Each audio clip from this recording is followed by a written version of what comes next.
Assalamualaikum warahmatullahi wabarakatuh. Nama saya Stella Andrea, mahasiswa Sastra Indonesia, Universitas Negeri Jakarta. Hari ini berkenaan dengan ujian mata kuliah kajian puisi. Saya mau membahas puisinya Deza Wawi Imron yang berjudul Percakapan di Satu Desa.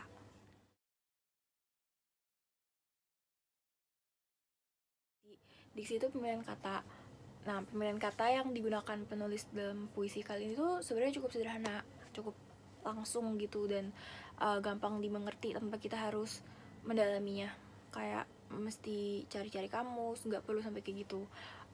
Soalnya sederhana banget. Contohnya kayak bait awal itu, nanti malam apa engkau jadi ke rumah, istriku membuat dodol biji mangga, kita makan di halaman, berdua kita pecahkan. Kayak gitu kan gampang banget ya. Artinya tuh cuman sekedar tanya, nanti malam si engkau ini jadi datang ke rumah atau enggak. Nah, istrinya si penulis membuat dodol biji mangga. Nah, penulis mengajak si engkau ini untuk makan bersama. Imaji itu kita juga kayak kita juga bisa merasakan apa yang penulis tulis tuh. Nah, di puisi ini tuh cukup banyak imaji karena kan penulis mendeskripsikan apa yang terjadi di sebuah desa itu ya. Jadi imajinya tuh ada ini, imaji prasa itu kita makan di halaman, itu imaji prasa. Terus dapat mengganjal jiwaku yang lapar, itu imaji prasa. Terus ada yang imaji sentuhan, yaitu besok lusa tolonglah aku menyabit ladang. Terus ada imaji perasaan, ajaklah si Dun, aku senang padanya. Maksudnya tuh kayak perasaan tuh apa yang si penulis rasakan terhadap sesuatu gitu. Terus ada pendengaran, lantaran ketawanya yang menggelegar. Terus ada penglihatan, di bawah bulan yang mulai sembuh dari gerhana dan sambil menunggu gerhana bulan gitu. Nah, yang pertama itu dapat mengganjal jiwaku yang lapar. Nah, penulis itu menggunakan majas alegori. Majas alegori itu menggunakan penggambaran atau kiasan untuk menerangkan sesuatu. Dalam konteks ini itu secara harfiah, jiwa itu tidak bisa lapar dan jiwa tidak bisa diganjal. Nah, mungkin maksud dari penulis itu, jiwanya itu lagi butuh asupan kesenangan, asupan yang bahagia gitu, dan bisa diganjal. Menurut penulis itu dia bisa diganjal dengan ketawanya, suara ketawanya si Dun yang menggelegar itu. Tuh, bisa dibikin senang jadinya gitu. Saya temukan satu lagi itu kalimat yang di bawah bulan yang mulai sembuh dari gerhana. Di sini itu majas alegori juga. Nah, secara harfiah bulan tuh tidak bisa sembuh. Nah, maksudnya sembuh itu adalah bulannya udah nggak gerhana lagi, jadi mulai sembuh dari gerhana. Nah, di sini itu yang bisa saya temukan tuh satu, yaitu berdua kita pecahkan.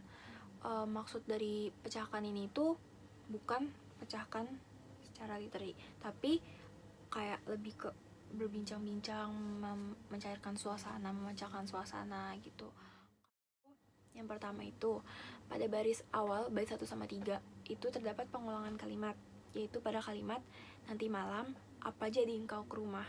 Nah, itu diulang di bait pertama sama ke-3. Nah, selanjutnya puisi itu menggunakan rima tidak sempurna karena hanya ada 2 kalimat yang akhirannya itu sama, belakangnya sama, yaitu pada kalimat lantaran ketawanya yang menggelegar dapat mengganjal jiwaku yang sedang lapar. Nah, belakangnya kan sama-sama RR gitu. Nah, itu. Nah, tipografi yang digunakan penulis dalam puisi itu cukup sederhana karena yang berdasarkan yang saya cari itu puisinya cuman kayak per bait ada 4-5 baris dan belakangnya itu nggak diikuti tanda titik. Ada tanda baca, tanda tanya pada yang pertanyaan gitu, dan tanda titik cuman ada di akhir. Jadi tema yang digarap itu bisa dibilang tuh cukup sederhana sesuai judulnya ya, kayak judulnya itu percakapan di satu desa.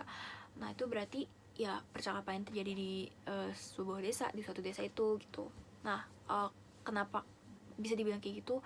Soalnya si penulis ini, beliau tuh juga dikenal dengan tulisan-tulisannya yang terinspirasi dari kampung halamannya. Jadi mungkin si penulis ini mengangkat kejadian-kejadian yang ia lihat sehari-hari. Di sini tuh penulis terlihatnya tuh secara ramah yang mendeskripsikan sebuah kejadian terjadi di desa, keadaan di desa itu, sembari bertanya-tanya apakah orang yang dituju itu si engkau itu jadi datang atau tidak gitu.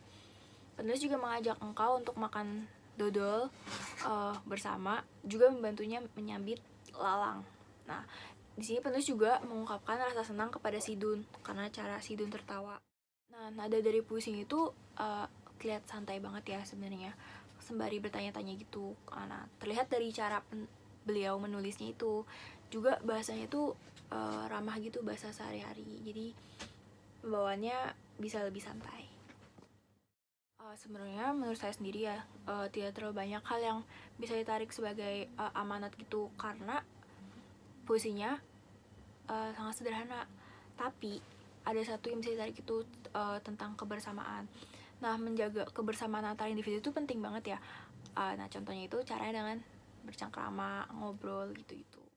Yang pertama itu penyimpangan leksikal, yaitu di kalimat istriku membuat dodol biji mangga. Nah, penulis itu mengeja istri itu ISTERI. Harusnya itu istri, tidak baku jadinya. Terus yang kedua itu penyimpangan semantis. Pada kalimat mengganjal jiwaku yang sedang lapar dan di bawah bulan yang mulai sembuh dari gerhana, banyak kiasan di dalamnya ya, jadi artinya berubah lagi. Alirannya itu realisme karena penulis memaparkan kenyataan-kenyataan gitu. Dan dalam puisi-puisi dia yang lainnya juga beliau banyak mendapat inspirasi dari tanah kelahirannya, yang mana itu kenyataan-kenyataan yang ada gitu. Nah, jadi puisi ini tuh subjektif karena selain di puisi ini, di puisi lain beliau juga menceritakan suasana sekitarnya dan perasaan yang ada dalam dirinya. Jadi masuknya ke jenis puisi subjektif gitu. Mungkin segitu saja yang bisa saya sampaikan, bisa saya bahas hari ini. Mohon maaf kalau masih banyak kekurangan dan banyak salah. Terima kasih sudah menonton.